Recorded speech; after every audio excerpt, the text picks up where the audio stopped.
Phil, thank you so much for joining us. You're welcome. What is the one big disruption that you saw last year?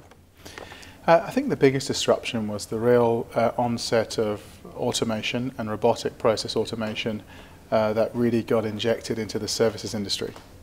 How do you think things will change in the current year? They've changed massively because a year ago people couldn't really figure out how to embrace it, what was it.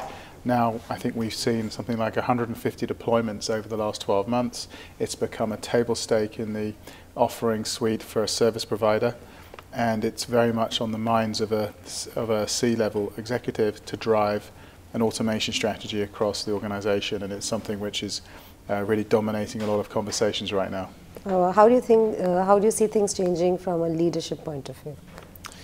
From a leadership point of view, I think we're seeing a real focus at the C-level to drive change, do it more disruptively, a lack of patience that they used to have to get things done. And so I do think that there's a bit more of an exasperation on middle management to expedite the wishes of the senior management. So I think we'll start to see enterprises look at bringing in more transformational leadership, people who understand digital, who understand automation, who understand how to align things more effectively. But we have to remember that digital disruption is not really about technology first. It's about a business transformation that's then enabled by digital tools and technology. And automation is a very important part of that because it's the building blocks of building an infrastructure that you can really get better quality, faster data from. So what is the impact that you see this having on business models as well as on jobs?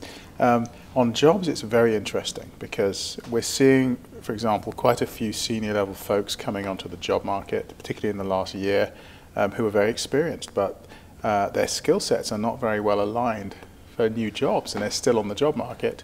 At the same time, those same companies who let those people go now have job requirements that they can't fill. They're looking for people with automation capability, data science capability, digital understanding, design capability, that sort of thing. So we're getting to a cycle, maybe not dissimilar from 30 years ago, where you've got a misalignment of skills that are being supplied in the market and the needs of companies today to fulfill them. And what is the impact that you see disruption having on business planning? On business planning?